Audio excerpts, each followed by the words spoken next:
अस्सलाम वालेकुम my YouTube family. कैसे हैं आप सब? उम्मीद है मानो सेहत की बेहतरीन हालतों में होंगे। वेलकम कुकिंग विद कमल। आज फिर आप लोगों की खिदमत में हाजिर हूँ एक नई वीडियो और एक नई रेसिपी के साथ। व्यूअर्स, आज हम अपने किचन में बना रहे हैं बची हुई चने की दाल और कद्दू का सालन है, जो हम उसकी टिक्कियाँ बनाएंगे। ये बहुत ही मज़े की और बहुत ही यमी बन के तैयार होंगे। ये मैं हमारे पास सालन जो है वो बच गया था, मैंने उसको यूटिलाइज़ किया है। अगर आप लोगों का सालन भी इस तरह कभी बच जाए तो आप लोग भी उसे ऐसे ही थोड़ी सी मेहनत करके सालन को ज़ाया होने से बचा सकते हैं। और रेसिपी स्टार्ट करने से पहले व्यूवर्स, आप लोगों से रिक्वेस्ट है, चैनल पे अगर आप नए आए हैं तो काइंडली मेरे चैनल को लाइक, सब्सक्राइब और शेयर ज़रूर करिएगा। चलिए स्टार्ट करते हैं। ये मैंने ले लिया है व्यूवर्स चने की दाल और कद्दू। इन्हें मैंने अच्छे से पका लिया था, जैसे हम शामी कबाब को बनाते हैं व्यूवर्स, के उसे बिल्कुल एक घना सा पेस्ट बनाते हैं, उसे मैंने इसी तरह पका पका के बिल्कुल थिक सा पेस्ट कर लिया था। उसके बाद मैंने यहाँ पे एक आलू ले लिया है, यहाँ पे मैंने एक आलू को बॉयल कर लिया था। उसके बाद मैंने यहाँ पे लिया है तकरीबन 1/4 टीस्पून व्यूवर्स मैंने नमक लिया है, 1/4 टीस्पून ही मैंने लिया है लाल मिर्च, 1 टीस्पून मैंने लिया है सफ़ेद ज़ीरा, 1/4 टीस्पून ही मैंने दड़ा मिर्चें ली हैं, 1 टेबल स्पून मैंने लिया है धनिया, सूखा धनिया साबुत, और उसके बाद 1 टेबल स्पून ही मैंने लिया है व्यूवर्स अनारदाना। व्यूवर्स, आप लोग जो सालन लेफ्ट ओवर आपका सालन होगा, आप लोग पहले उसमें स्पाइसेस चेक कर लीजिएगा, उसके मुताबिक डालिएगा। फिर मैंने यहाँ पे ले लिया है हरी मिर्चें 4 से 5 अदद, इन्हें बारीक बारीक कट कर लिया था। और उसके बाद मैंने ले लिया है हरा धनिया। हरा धनिया भी मैंने हस्बे ज़रूरत लिया था, इसे भी वॉश करके अच्छे से बारीक बारीक कट कर लिया है। और चलें अब हम इन्हें बनाना स्टार्ट करते हैं। यहाँ पे मैंने एक बाउल ले लिया था। सबसे पहले हम इसमें ऐड कर देंगे चने की दाल और कद्दू का जो पेस्ट हमने बना लिया था, उसे खुश्क कर करके। उसके बाद हम इसमें ऐड कर देंगे आलू। आलू ऐड करने के बाद अब हम इसमें ऐड कर देंगे हरा धनिया। हरा धनिया ऐड करने के बाद, अच्छे से सारा ऐड करने के बाद, अब हम इसमें ऐड कर देंगे हरी मिर्चें। हरी मिर्चें ऐड करने के बाद अब हम इसमें ऐड कर देंगे सारे स्पाइसेस। व्यूवर्स, आपसे फिर कह रही हूँ कि आप स्पाइसेस पहले सालन में चेक कर लीजिएगा, उसके मुताबिक आप स्पाइसेस ऐड करिएगा।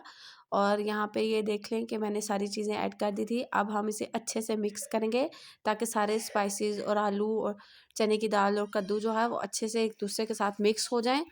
और आपने ऐसे ही मसल मसल के इसको करना है, मिक्स करना है, ताकि आलू जो है अच्छे से मैश हो जाएं। और सालन भी ये देख लें, यहाँ पे मैंने अच्छे से मैश कर लिया था।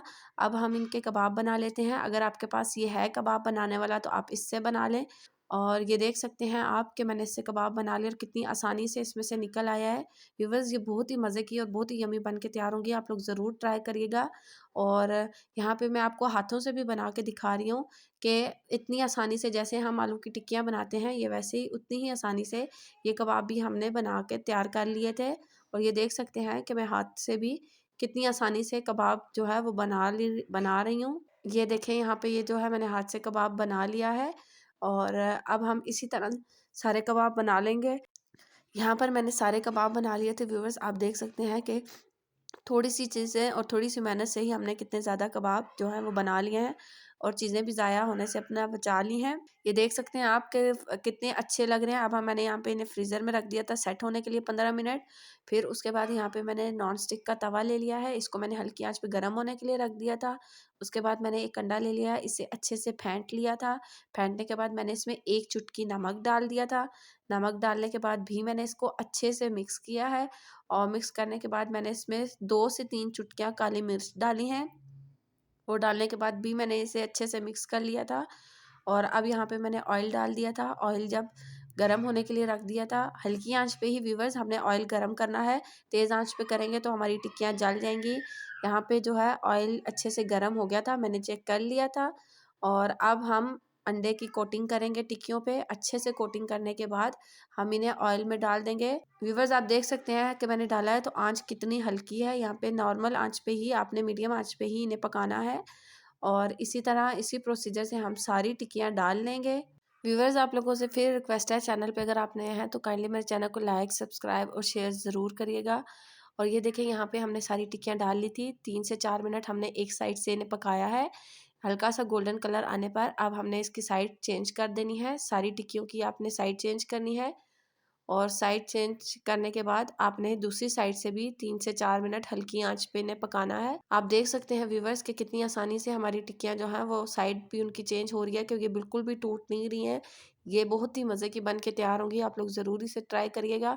और अब यहाँ पे दोनों साइडों पे कलर हो गया था, हमने थोड़ी देर मज़ीद कलर अच्छा करने के लिए तवे की साइडों पे रख दिया है। आप लोग भी ऐसे साइड पे रखा करें ताकि टिक्कियों का कलर सारी तरफ से अच्छा सा आ जाए। 1 से 2 मिनट हम इन्हें साइड पे रखेंगे और साइड चेंज भी करेंगे। और ये देखिए हमारी टिक्कियाँ जो हैं वो कितने मज़े की और यम्मी बन के तैयार हो गई हैं। उम्मीद करती हूँ आप लोगों को मेरी रेसिपी पसंद आई होगी। चैनल को लाइक, सब्सक्राइब, शेयर करना ना भूलिएगा। कमेंट बॉक्स में व्यूवर्स ज़रूर बताइएगा कि आप लोगों को मेरी आज की रेसिपी कैसी लगी और आप लोग ये कहाँ-कहाँ से वीडियो देख रहे हैं, मुझे अच्छा लगेगा। फिर मिलते हैं एक नई वीडियो और एक नई रेसिपी के साथ, और तब तक के लिए अल्लाह हाफ़िज़।